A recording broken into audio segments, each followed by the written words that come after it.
Hey, what's up, everybody? It's Ariel Posen here. Welcome to another episode of How I Made a Song. How I Made a Song. As you probably noticed, I'm in a different space here. I'm at my friend Joseph Anidjar's studio / apartment / the place where all the magic happens, so to speak. Thanks, Joseph, for having me. Thanks for letting me crash your setup and your aesthetic. Appreciate that. Why are we here? Well, there's a lot of new music happening, as you can tell, and I wanted to do a breakdown of the 2 singles that have been out in the world now. One of them has been out for a couple months. One has been out not too long. So the songs are Future Present Tense and recently released Vagabond. So maybe, as you can tell, we're trying some new directions and trying to be the same old Ariel that everyone knows, but also trying to continually evolve and try new things. And maybe you can tell that there's a theme with these songs so far. And a big part of it definitely has stemmed from the kick and snare videos, which you guys have seen.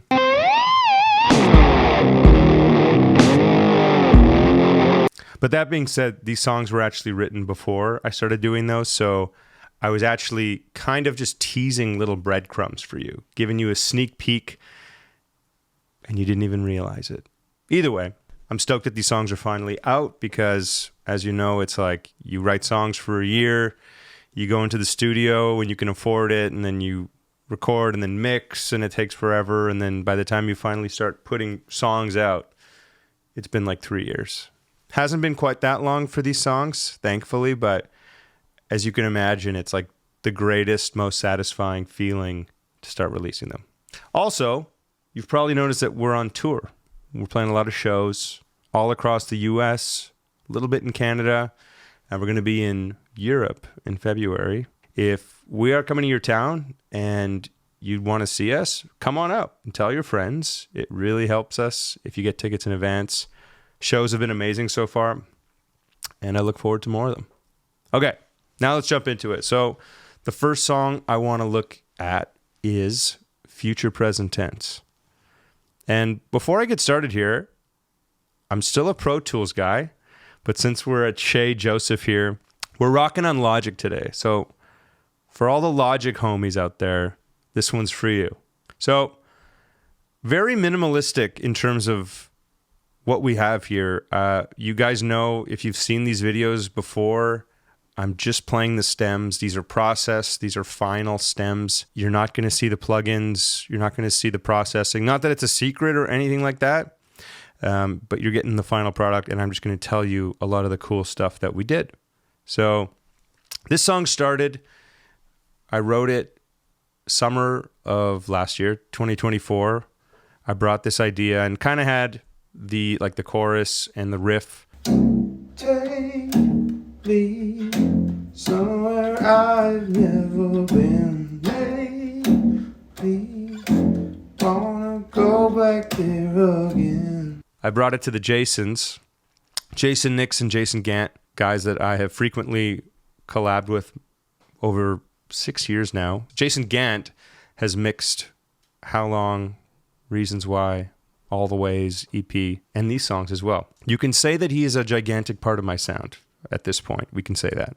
It's official, okay? So I had this demo. I programmed drums, played guitar, kept it very simple. Once we started getting into the process of pre-production with my co-producer Murray, we realized that it was kind of ready to go already.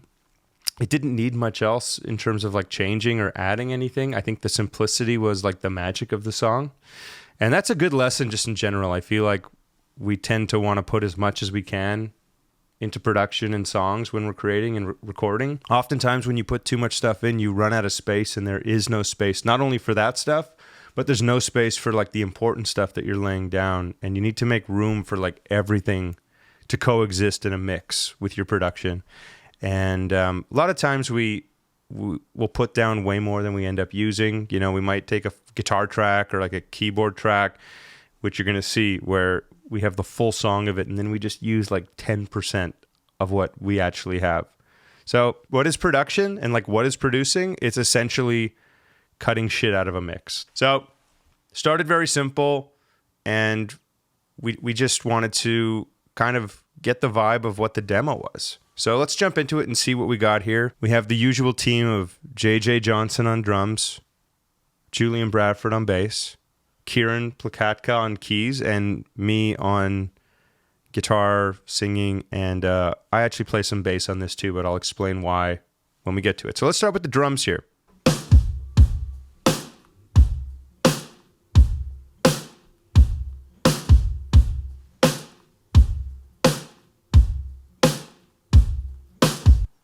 Okay, let's move forward a bit here.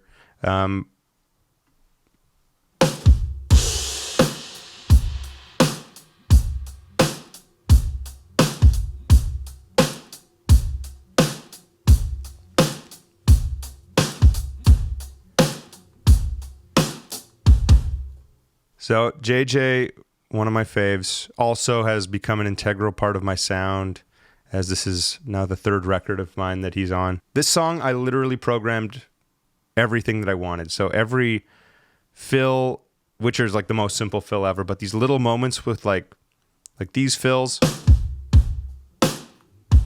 and the thing here with the kick, just these little things like that, I had it programmed, and it was like just as important as a guitar hook to me, these little drum parts. And I had him play exactly what was programmed. And a big reason for that is that I wanted to use the programmed snare that I had as well. I had a sample in here that just had a bit more crack to it. So what you're hearing is a combination of JJ's snare and the snare sample. So let me just play a bit of it somewhere else here.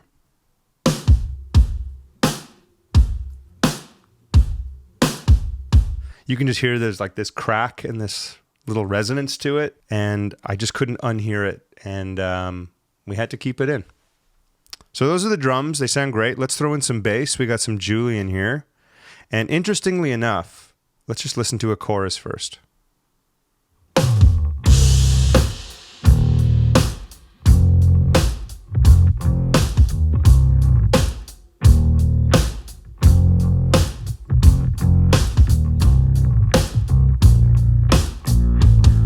So you're probably hearing a bit of clash, and the reason you're hearing a bit of clash is because I'm playing bass too. So Julian is playing the low octave, bonk, spoon, spoon, and my bass is actually the bass track from the demo, which is just normal 4-string, no effects.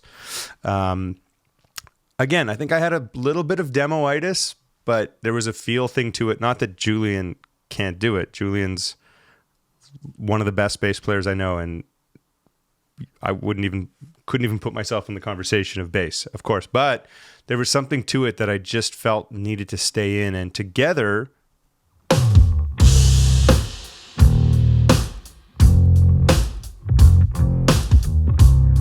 there's like a funkiness to it where Julian's keeping it simple and mine is a bit more playful. Now in the verses, I'm not in it. My bass is only in the choruses. So here's a bit of the verse.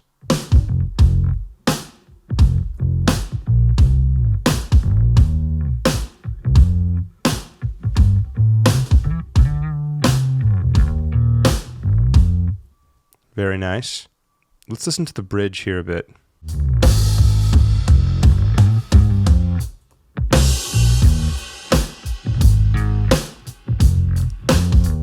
Didn't realize a little slap made it onto the record. Oh my God. You hid that one in there. Okay, so that's bass and drums. Let's bring in the guitar. So the guitar that you hear at the beginning, this is the riff that started the whole thing. Here it goes.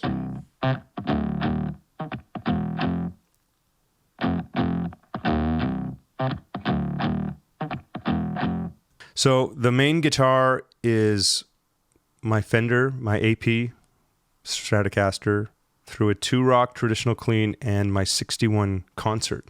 So those two together, very high headroom amps. Let's move over to the chorus here. Sounds like this.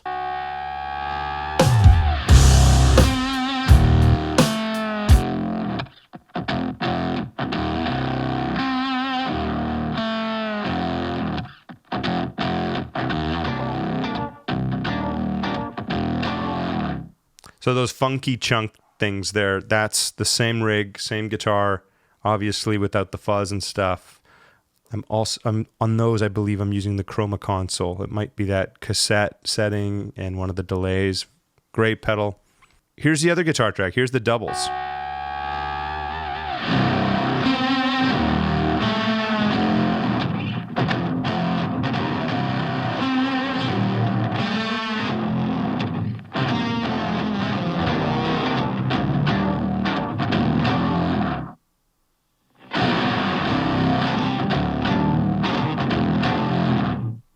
So funny enough, some of those doubles are actually from the demo as well. I have never made a record where I've used some of the tracks from the demo. This is a first time thing for me. I know a lot of people do that, and typically you get much better sounds when you go into the studio. And I'm not saying that there was better or worse sounds anywhere, but there was a vibe. And this is a great lesson in just like when you have something that you feel is special and it's a little tough to replicate, don't do it again. Use what you have. I'm not saying this as in being lazy. There's a difference between if something is good and something is bad. It's a matter of capturing a mood and something that is hard to replicate. That's often the reason why like first takes of stuff and like your initial instinct is often the one you keep chasing, and the more you keep chasing it, you're getting farther away from that initial instinct of what you were doing. So it's a little bit of leaning into that here. We'll go to the bridge here too.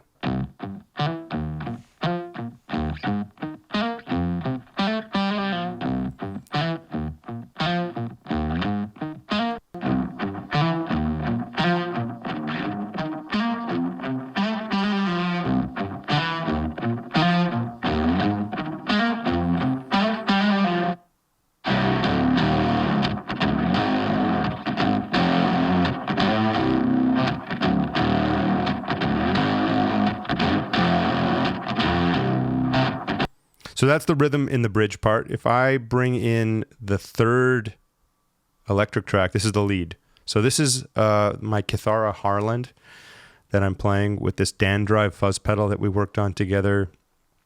Sounds great. Check it out.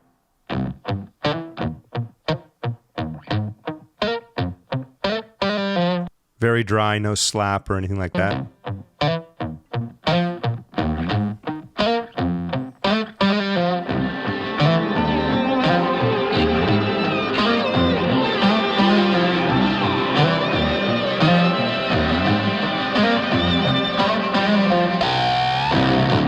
So we'll listen to that again, but the reverse stuff is literally reverse stuff. It was delay. I was using the Infinite Jets and some other delay and just playing some lines, and then we reversed it. That's the effect you get. So I'm sorry to stop it right before the solo here. Check it out.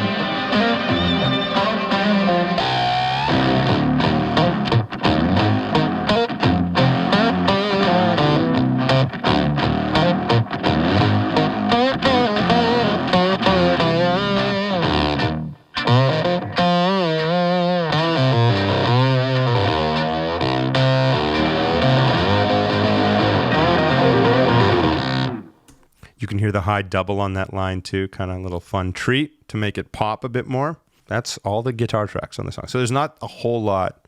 It's just the low and the fuzz, they take up so much space. So you don't need that much of it. Let's go to the keys here. Just some synth bass stuff on the Moog. Sorry, on the Moog. Stuff like that. Next chorus, he's doing...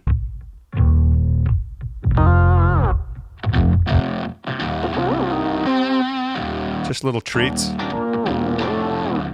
In the bridge, he's kind of supporting the reverse electrics there. He's playing a Prophet. Again, this is all on one stem, but this is a Prophet just holding one chord.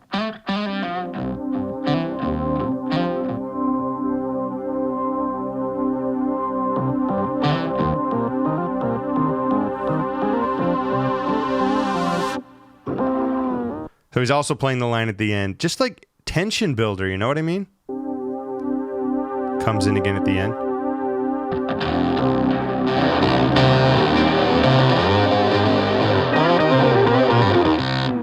Yeah, a few more treats in the last chorus.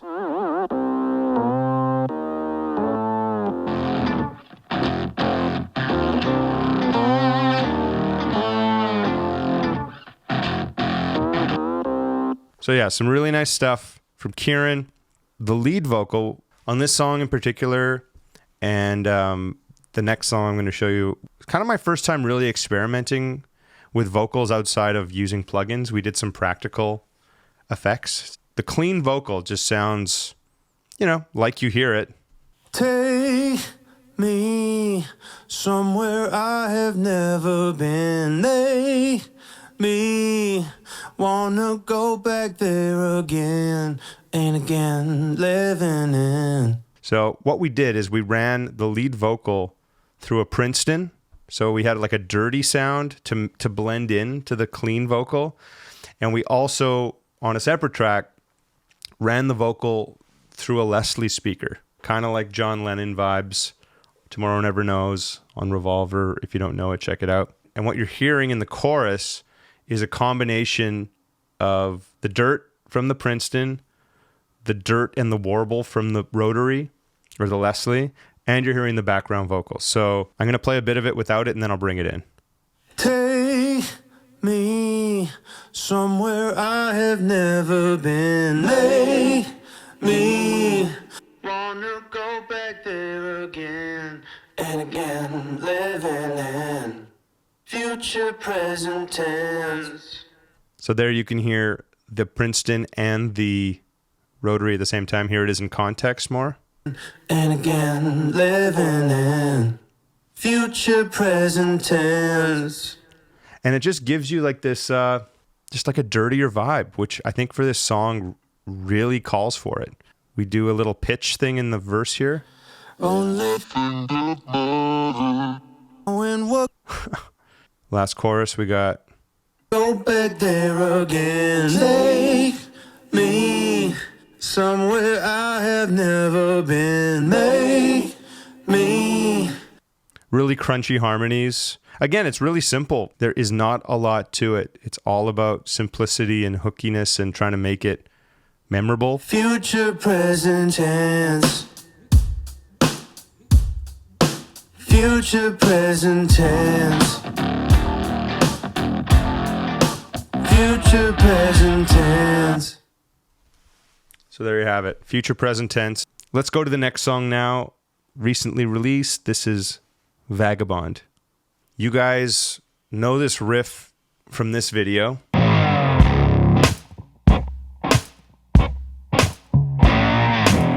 I will admit, I noticed that this video, whenever I would post this riff, I don't know why, like the internet likes it. And I had this song written originally. I wrote it with my friend Brittany Kennell, and it sounded completely different. And I was just thinking, once I noticed that this feel, which was kind of in the wheelhouse of this future present tense, kind of dirtier riff vibe, I wanted to kind of lean into that. So I took the song, which was already written and done, but I kind of stripped it back to the beginning, the lyrics and the melody, and kind of built it around that riff and just to try to see if I could do that without forcing it. And I feel like we were able to do that. I'm excited about this song because it's production-wise, it's just weird and different. In regards to drums and bass, it's the exact same thing as the last song where I programmed them exactly how I wanted them, and JJ played exactly to match the sample. So you're hearing that snare sample again, and you're hearing JJ.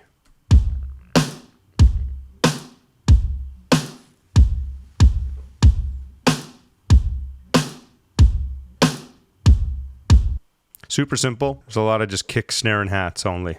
I know.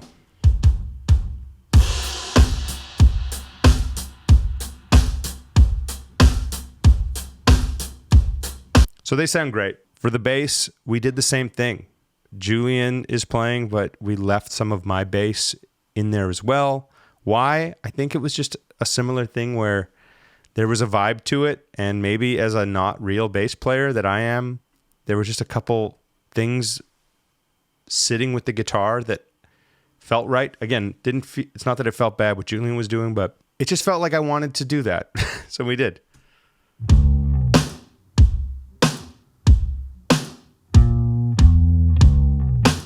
This is all Julian. Okay, so that's all Julian. I think it's when the hats come in. That's where I'm playing more so.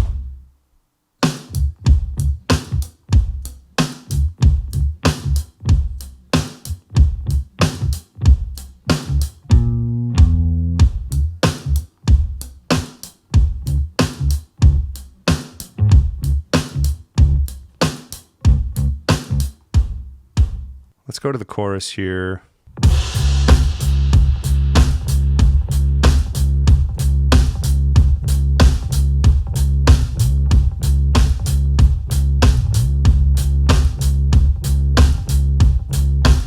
Just feels really good to listen to that. I'm going to skip to the last chorus here because he starts playing some changes.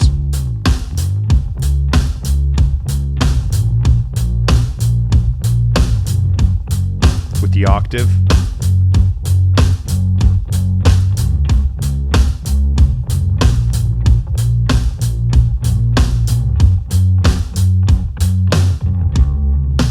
So that's actually both our bass parts in that chorus. Again, similar to future present tense. We're sharing it. Thanks, Julian, for letting me play bass over your bass. That's fun.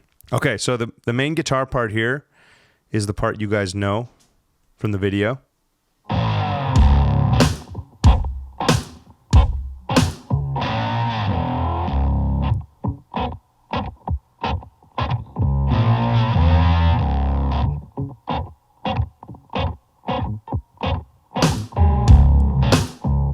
I don't know. It just feels pretty good, and it's just weird, and it's different.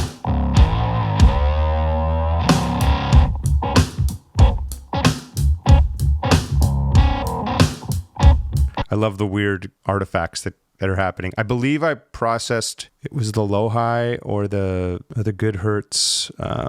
It was it was like a weird delay setting. I forget which one it was. But it just kind of colors the tone. Okay, so when you have a tone like this, the whole song, it takes up so much space and it's like so dirty and so its own thing that you need to balance it out with other colors and sounds, and that's what we did here. Okay, so no, this is the clean.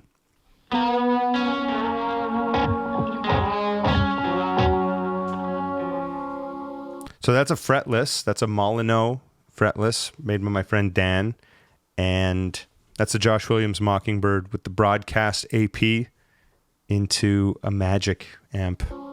Sounds pretty good. Check it out.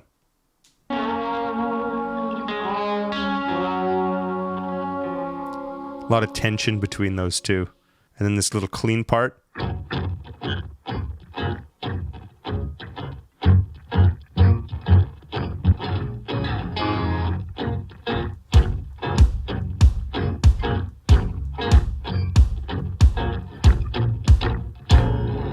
So what you're hearing there is a couple cleans, but one of the tracks, it's about 2 or 3 clean tracks. One of them is pitched down, so it gives you that weird, unsettling kind of sound to it.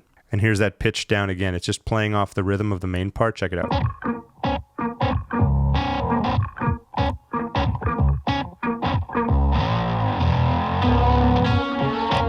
Sounds funny on its own with the drums. It makes sense.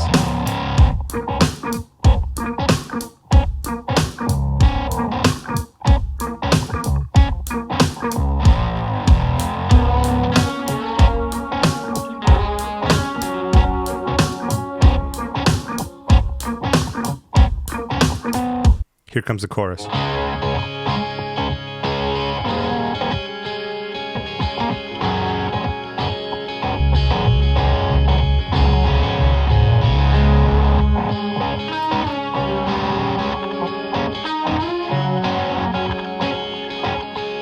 Solo. So yeah, you're hearing clean strat. You're hearing, the Josh Williams and the fretless doubling all those lines still.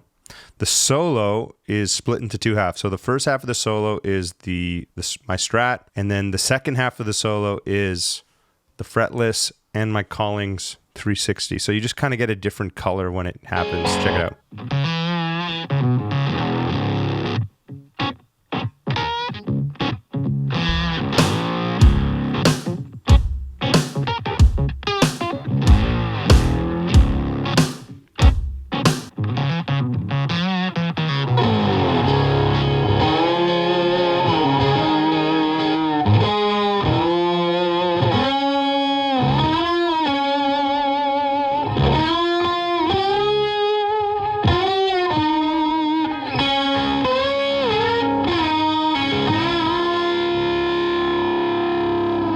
bunch of tension there between them. I like that. And I like that the solo has just 2 different colors. Last chorus, more of the same.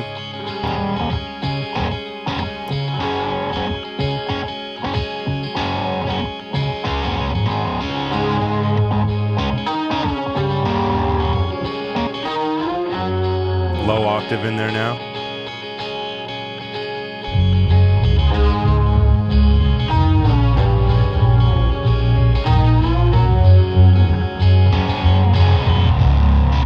So yeah, fun guitar tracks, different, intentionally weird. Here's some of the keys.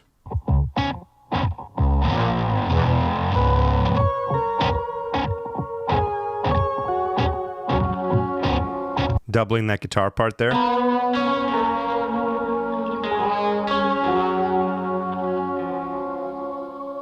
Here's a chorus. Oh, so nice.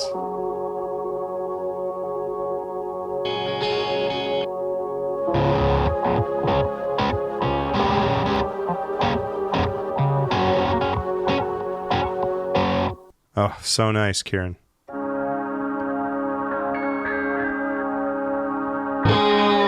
Second half of the solo.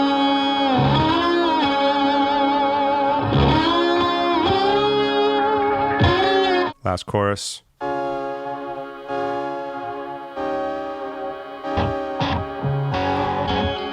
know, with the clean.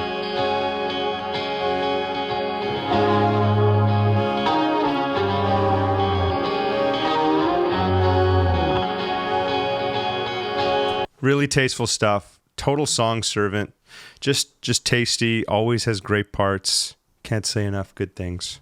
So the vocal, very similar to future present tense on its own, you know, just... Dangers, ignore the dangers innocently. But we did the same thing with the Princeton and the Rotary, I believe. Somebody's daughter, nothing can stop her from wandering. Ah, yes, now I remember. We had the Princeton, but we had the trem turned up on it. So you're hearing the trem and the vocal is doubled, which is pretty cool. Everybody wants to be lost, run until their mind is free. That's just a double. Can't shake the feeling the world she believed in was all a lie. You can hear that Princeton there. Here's a chorus. Where do we go? Where do we go? If we're looking to belong. I think I have a video of this and I'll try to find it, but what you're hearing there is Murray in the ISO room with the amp. So on that lyric, where do we go? Where do we go? He cranks the reverb. So you're hearing it. It's a practical effect. Where do we go? Where do we go? If we're looking to belong. And then he does it again. I'll put the real one. How do we know? Where do we go? If we're all vagabonds. Just little treats like that kind of make things special. And like you might not have even noticed it if I didn't say it, but now you know. How do we know? Where do we go? If we're all vagabonds. Here's a few more harmonies. Where do we go? Where do we go? If we're looking to belong. How do we know? Where do we go? If we're all vagabonds.